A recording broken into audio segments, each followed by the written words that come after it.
Hello guys, स्वागत है आप सभी का आपके अपने यूट्यूब चैनल नर्सिंग पाठशाला में। आज के सेशन में अपन डिस्कस करेंगे बहुत ही इम्पोर्टेंट टॉपिक है ब्लड ट्रांसफ्यूज़न के बारे में। तो ब्लड ट्रांसफ्यूजन है, उसके इंडिकेशन क्या है, किस किस कंडीशन में अपन क्या है ब्लड एडमिनिस्टर कर सकते हैं, किस टाइप के कंपोनेंट अपन यूज़ में करते हैं लेते हैं जब भी अपन ट्रांसफ्यूज करते हैं, तो वो सब अपन डिटेल से स्टडी करने वाले हैं। तो वीडियो आपके लिए बहुत ही इम्पोर्टेंट है, शुरू से लेकर अंत तक आप ज़रूर देखिएगा और कमेंट बॉक्स में कमेंट करना कि आपके कितने आंसर यहाँ करेक्ट होते हैं। तो फर्स्ट क्वेश्चन जो है वो आपके स्क्रीन पे डिस्प्ले हो गया है, आप क्वेश्चन को केयरफुली रीड कीजिए। क्या बोला गया है? All of the following measures should be taken during the blood transfusion reaction except का क्वेश्चन है, मीन्स इनमें से कौन सा मेजर आप नहीं लोगे जब आप ब्लड ट्रांसफ्यूजन करने जा रहे हो उस कंडीशन में। ऑप्शंस अपने पास में है। Option 1, collect the blood sample immediately. बिल्कुल ब्लड सैंपल आपको कलेक्ट करना है जब भी आप इन्फ्यूज़ कर रहे हो। अगर आपने सैंपल नहीं लिया है तो आपको कैसे पता चलेगा कि अपन को कौन सा ब्लड ग्रुप यहाँ पे रिक्वायर्ड है। अगर अपन सैंपल लेंगे तभी अपने को पता चलेगा क्लाइंट का ये ब्लड ग्रुप है और अपने को ये ब्लड ग्रुप रिक्वायर्ड है। तो सैंपल लेना यहाँ पे नेसेसरी है। नेक्स्ट है स्टॉप द ट्रांसफ्यूजन। उस कंडीशन में जब कोई भी रिएक्शन यहाँ अराइज होती है तो उस कंडीशन में आपको फर्स्ट प्रायोरिटी रहती है हिमोलाइटिक रिएक्शन में जो भी ट्रांसफ्यूज आप कर रहे हो ब्लड प्रोडक्ट उसको स्टॉप करना, तो ये भी अपनी एक प्रायोरिटी रहती है या फिर मेजर्स रहता है। Next, provide the psychological support. Psychological support भी यहाँ नेसेसरी रहता है, बट अदर अपन ऑप्शन को देखिए लास्ट है मॉनिटर द वाइटल साइन। तो वाइटल साइन भी अपने को चेक करनी होती है ताकि अपन फर्दर जो कॉम्प्लिकेशन है उसको असिस्ट कर सकें। इसलिए इन सभी ऑप्शन को देखते हुए अपन एलिमिनेट यहाँ से क्या कर सकते हैं, साइकोलॉजिकल सपोर्ट है उसको एलिमिनेट कर सकते हैं। बाकी सारे इंपॉर्टेंट मेजर्स यहाँ पे अपने को लेने ही पड़ेंगे जब अपन ब्लड ट्रांसफ्यूजन एडमिनिस्टर कर रहे हैं, इन्फ्यूज़ करने जा रहे हैं। तो एलिमिनेशन जो ऑप्शन होता है वो ऑप्शन सी अपन यहाँ पे एलिमिनेट करेंगे। ओके, नेक्स्ट क्वेश्चन पे मूव कर रहे हैं अभी अपन। नेक्स्ट क्वेश्चन क्या है? Why are the blood transfusion is given. Blood transfusion आप क्यों करते हो, उसका पर्पज़ क्या है, क्यों देते हैं? तो अपन ब्लड ट्रांसफ्यूज इसलिए देते हैं ताकि अपन क्या कर सके, जो ब्लड है उसको इंक्रीज कर सके। अब कौन कौन सी कंडीशन है जब अपन ब्लड इन्फ्यूज़ कर सकते हैं? जब क्लाइंट का हीमोग्लोबिन लेवल जो है वो लेस देन 8 है, 8 ग्राम पर DL है, या फिर हीमेटोक्रेट लेवल है वो लेस देन 30 है। कौन कौन सी कंडीशन में अपन एडमिनिस्टर कर सकते हैं? जब अपने पास में हीमोग्लोबिन का लेवल लेस देन 8 ग्राम पर DL है एंड हीमोटोक्रेट का लेवल क्या है, लेस देन 30 है, तो उस कंडीशन में अपन ब्लड इन्फ्यूज़ कर सकते हैं। जब भी अपन ब्लड इन्फ्यूज़ करेंगे तो अपने को क्या उसका इवोल्यूशन करना होता है, असेसमेंट करना होता है कि अपने जो ब्लड दिया है वो क्या इफ़ेक्ट शो कर रहा है, अपना नहीं कर रहा है, अपना जो ट्रीटमेंट है वो इफ़ेक्टिव है या नहीं है। उस कंडीशन को आइडेंटिफाई करने के लिए अपन क्या करेंगे, जैसे ही अपन ने अपना ब्लड प्रोडक्ट दिया है उसके कुछ टाइम पीरियड बाद में अपन क्या है, वो डिपेंड करता है कि अपने प्रोडक्ट कौन सा दिया है। अलग अलग प्रोडक्ट के लिए अलग अलग टाइम पीरियड है। उसके बाद में अपन दोबारा से सैंपल लेते हैं, दोबारा से लेबोरेटरी इन्वेस्टिगेशन करते हैं, उससे अपने को अपने ट्रीटमेंट की इफ़ेक्टिवनेस का पता चलता है।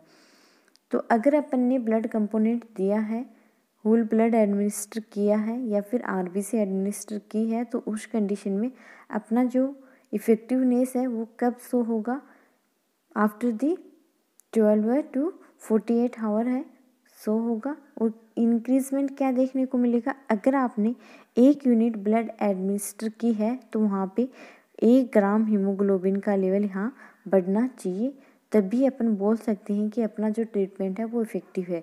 या फिर अपन चेक कर रहे हैं हीमेटोक्रेट लेवल, तो हीमेटोक्रेट लेवल 1 यूनिट के साथ कितना बढ़ना चाहिए, 2 to 3%। क्लियर? 1 यूनिट में आपके पास में अगर 1 ग्राम हीमोग्लोबिन का लेवल बढ़ता है या फिर 2 to 3% हीमेटोक्रेट लेवल इंक्रीज होता है, तभी अपना ट्रीटमेंट है वो यहाँ पे इफ़ेक्टिव होता है। क्लियर? अब चलते हैं अपने क्वेश्चन पे। क्वेश्चन में पूछा गया है कि ब्लड ट्रांसफ्यूजन क्यों दिया जाता है। ऑप्शन ए है to increase the amount of blood, blood के अमाउंट को इंक्रीज करने के लिए। अपन ब्लड ट्रांसफ्यूजन करते हैं। बिल्कुल, to increase the blood ability to carry oxygen, बिल्कुल जब अपन ब्लड एडमिनिस्टर करते हैं तो हीमोग्लोबिन का लेवल बढ़ेगा, और हीमोग्लोबिन एसेंशियल है किसके लिए, ट्रांसपोर्टेशन एंड कैरी करने के लिए ऑक्सीजन का।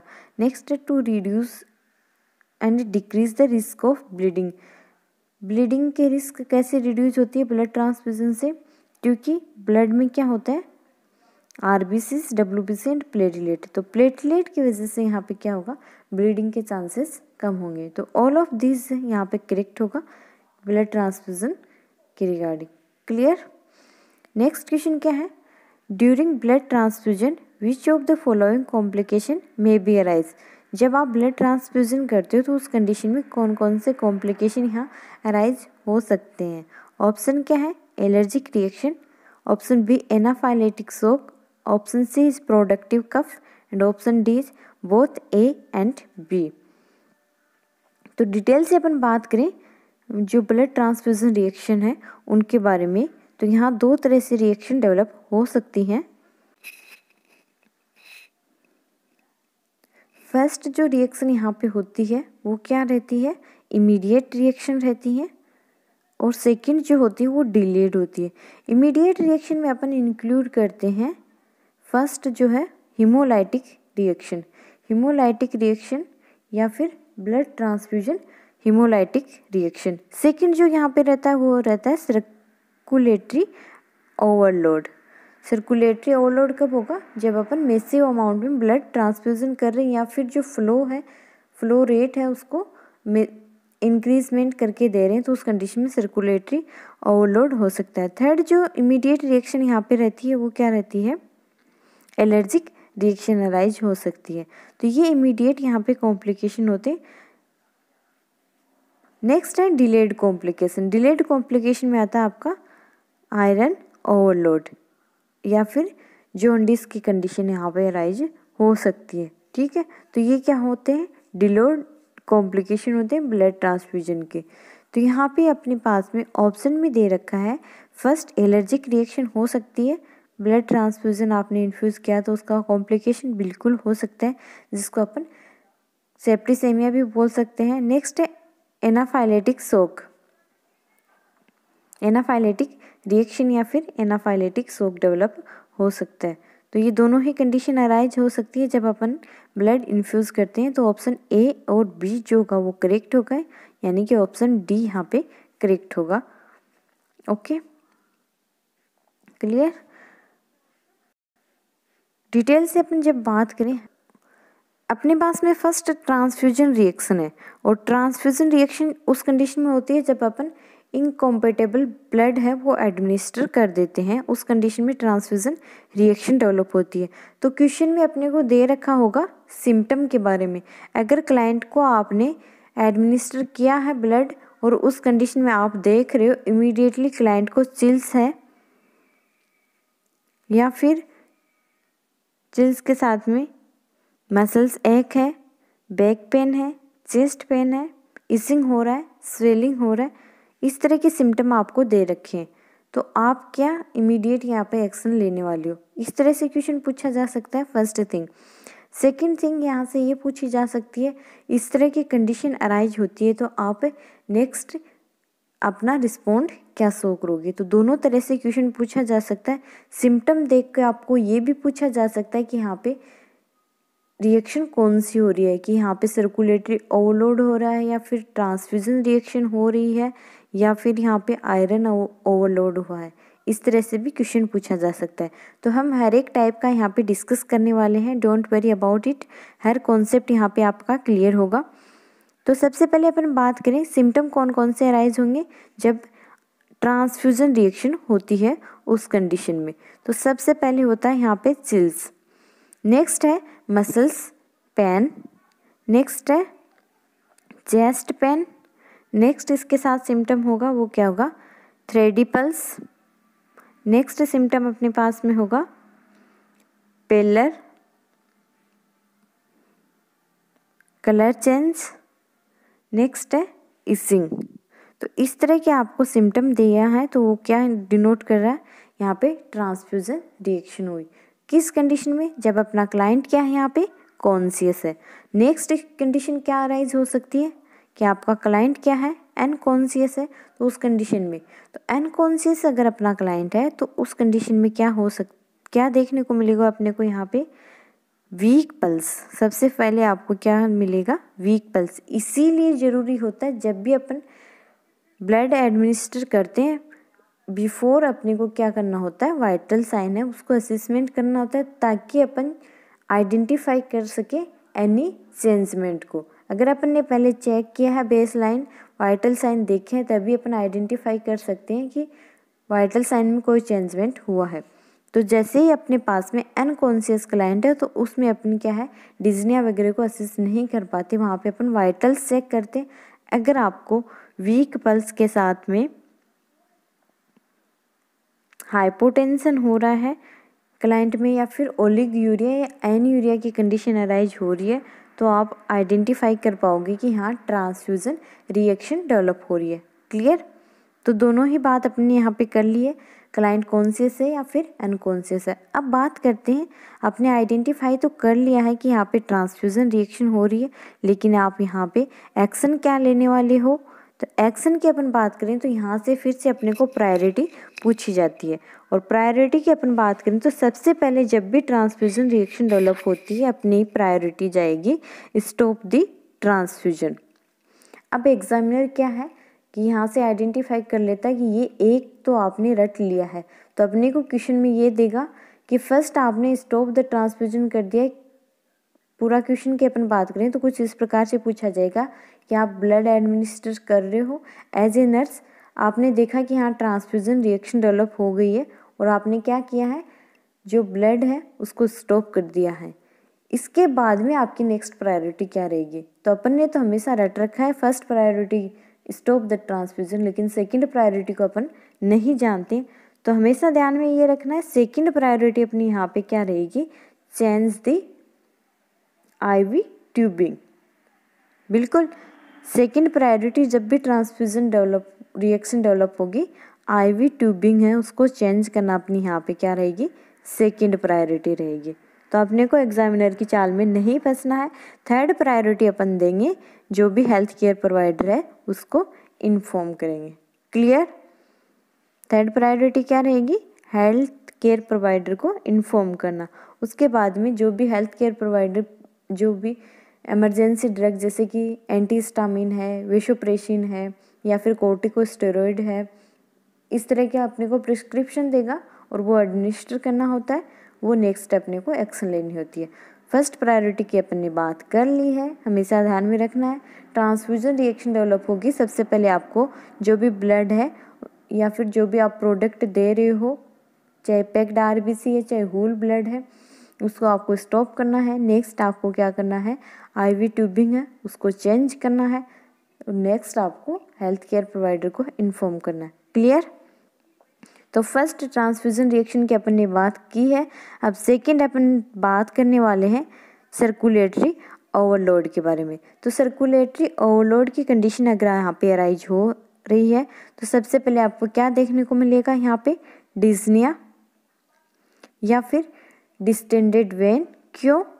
क्योंकि यहाँ पे सर्कुलेशन ओवरलोड हो रहा है, जो ब्लड वेसल्स हैं वो आपको क्या मिलेगी, डायलेट मिलेगी। नेक्स्ट है, अगर डायलेट ब्लड वेसल्स हैं, सर्कुलेशन ओवरलोड है तो बाउंडिंग पल्स, इस तरह के सिम्टम यहाँ पे आपको देखने को मिलेंगे। क्या क्या है, डिज्निया है, डिस्टेंडेड वेन है, उसके साथ में कफिंग देखने को मिल सकता है, चेस्ट पेन, विजिंग साउंड, ये एडिशनल आपको सिम्टम यहाँ पे देखने को मिल सकते हैं। तो यहाँ पे अपनी इंटरवेंशन क्या रहने वाली है, जब भी सर्कुलेटरी ओवरलोड होता है तो उस कंडीशन में फर्स्ट प्रायोरिटी अपन क्या देंगे, ट्रांसफ्यूजन रिएक्शन में हमेशा क्या करते हैं, स्टॉपेज करते हैं, बट जब भी सर्कुलेटरी ओवरलोड होगा स्लो दी फ्लो रेट, जो ट्रांसफ्यूजन रेट है उस या फिर जो फ्लो रेट है उसको आपको स्लो करना रहता है first priority. Okay, next second अपन बात करें तो सेकंड अपने पास में क्या रहता है, second priority giving the upright position to the client. Clear? Why we given the upright position, because upright position अगर आप क्लाइंट को अज्यूम कराओगे तो उस कंडीशन में क्या होगा, जो वीनस रिटर्न है, वीनस का फ्लो है वो रिड्यूस होगा, जिससे क्या होगा, जो हार्ट है उसमें ब्लड कम आएगा और जो पंपिंग एक्शन है उसमें भी ब्लड कम जाएगा, तो इससे थोड़ा क्लाइंट है वो रिलीव रहेगा। अपराइट पोजीशन के साथ आप एक पोजीशन और मेंटेन करोगे, यहाँ पे जो लेग है, फुट है, उसको डिपेंडेंट पोजीशन में रहोगे। पर्पज सेम ही है ताकि आप वीनस रिटर्न है उसको रिड्यूस कर सको। क्लियर। फर्स्ट आपको जब भी सर्कुलेटरी ओवरलोड हुआ है, जो भी ट्रांसफ्यूजन की फ्लो रेट आपने रखी है उसको स्लो करना है। सेकंड आपको करना क्या है, अपराइट पोजीशन और जो फुट है उसको डिपेंडेंट पोजीशन में रखना है। नेक्स्ट आपको क्या करना है, हेल्थ केयर प्रोवाइडर है उसको इन्फॉर्म करना है। उसके बाद में हेल्थ केयर प्रोवाइडर का वर्क होता है कि वो आपको जो ड्रग है उसको एडमिनिस्ट्रेशन करने के लिए बोलता है, जैसे कि डायूरेटिक वो दे रहा है या फिर मॉर्फिन वगैरह वो वहाँ पे प्रिस्क्राइब्ड कर रहा है। Okay, clear. तो 2 रिएक्शन की अपन ने बात यहाँ कर ली है। थर्ड अपन बात करें, नेक्स्ट अपने पास में क्या डेवलप हो सकता है, सेप्टिसेमिया। अगर सेप्टिसेमिया की कंडीशन अराइज हुई है तो आपको सिम्टम क्या क्या देखने को मिलेंगे सेप्टिसेमिया में। फर्स्ट सिम्टम आपको मिलेगा वो मिलेगा चिल्स विद हाई फीवर। क्या मिलेगा, चिल्स विद हाई फीवर। इसके साथ में हाइपोटेंशन या शॉक की कंडीशन डेवलप हो सकती है। नेक्स्ट वॉमिटिंग वगैरह की कंडीशन यहाँ आपको देखने को मिल सकती है। मेन जो क्लिनिकल फीचर रहेगा chills with high fever septicaemia में। क्लियर। बात करें जब इसकी इंटरवेंशन की, तो इंटरवेंशन आप क्या देने वाले हो, सबसे पहले आपका इंटरवेंशन रहता है यहाँ पे हेल्थ केयर प्रोवाइडर को इन्फॉर्म करना। फर्स्ट जो आपका प्रायोरिटी बेसिस रहेगा, जो भी हेल्थ केयर प्रोवाइडर है उसको इन्फॉर्म यहाँ पे आप करोगे। नेक्स्ट आपका क्या रहेगा, to obtain the blood culture and culture of the blood bag. Septicaemia को आइडेंटिफाई करने के लिए आप क्या करोगे, ब्लड कल्चर यहाँ पे करने वाले हो। फर्स्ट प्रायोरिटी अपने को क्या रहेगी यहाँ पे, हेल्थ केयर प्रोवाइडर को इन्फॉर्म करना। क्लियर। तो तीनों रिएक्शन की अपन ने यहाँ पे बात कर ली है। अब अपन बात करेंगे डिलेड रिएक्शन की। तो डिलेड रिएक्शन यहाँ पे क्या डेवलप हो सकती है, iron overload. Delayed transfusion reaction का टाइप है आयरन ओवरलोड। कब होता है, जब आप मैसिव अमाउंट में ब्लड इन्फ्यूज़ करते हो तो उस कंडीशन में आयरन ओवरलोड होने के चांसेस ज़्यादा रहते हैं। ठीक है। तो यहाँ पे सिम्टम आपको क्या देखने को मिलेगा, आयरन ओवरलोड होगा तो उस कंडीशन में कॉन्स्टिपेशन, क्या देखने को मिलेगा, कॉन्स्टिपेशन, वोमिटिंग, इस तरह के जो सिम्टम आपको देखने को मिलेंगे। तो आप क्या आइडेंटिफाई करोगे, हिस्ट्री क्या रहेगी वहाँ पे क्लाइंट की मैसिव ब्लड ट्रांसफ्यूजन की, तो उस कंडीशन में आप आइडेंटिफाई करोगे कि यहाँ पे आयरन ओवरलोड हुआ है। क्लियर। और फर्स्ट प्रायोरिटी क्या रहेगी आपकी, inform the health care provider. Okay. और हेल्थ केयर प्रोवाइडर के थ्रू जो प्रिस्क्रिप्शन रहने वाला है वो अपने को क्या अज्यूम करना है या एक्सपेक्ट करना है, डीफोरेक्सामाइन, बिकॉज आयरन की जो एंटीडोट होती है वो क्या होती है, डीफोरेक्सामाइन। Clear about it.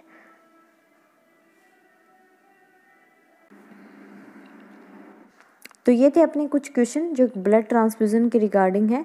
अगर आपको क्लास अच्छी लगी है तो क्लास को आप ज़रूर लाइक करना, अपने फ्रेंड सर्कल में शेयर भी करना।